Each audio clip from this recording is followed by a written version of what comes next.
সময় সংবাদে খেলার প্রতিক্রিয়া জানাচ্ছিলেন অর্থমন্ত্রী আবুল মাল আব্দুল মুহিত। তখনই লাওসের জালে জয়সূচক বল পাঠান লোকাল বয় বিপ্লব। উল্লাসে ফেটে পড়েন অর্থমন্ত্রী। ফ্যান্টাস্টিক গোল। এটা এই গোল হওয়ার কথা না সাধারণত, কেন জেনারেলি ওয়ান্স ইট ফেলস আর হয় না।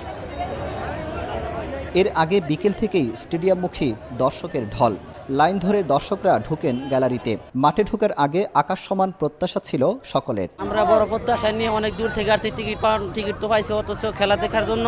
তো বাংলাদেশ ভালো খেলা খেলবে এটাই আশা নিয়ে আসছি। ভালো একটা প্রত্যাশা যে বাংলাদেশ আমাদের এখানে অন্য দেশে এসে জিতে যাবে, তা না, আমরা বাংলাদেশে এসে খেলতেছি, আমরা জিতবো ইনশাল্লাহ। আমরা চাই বেসিক্যালি যে সিলেটে আরও আন্তর্জাতিক ম্যাচ খেলা হোক এবং অবশ্যই আন্তর্জাতিক মানের একটা ফুটবল স্টেডিয়াম সিলেটে আমরা চাই।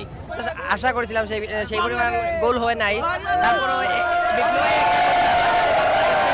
এটাই আমরা সবচেয়ে ভালো লাগছে। খুব ভালো লাগছে, আমাদের খুব আনন্দ করছি।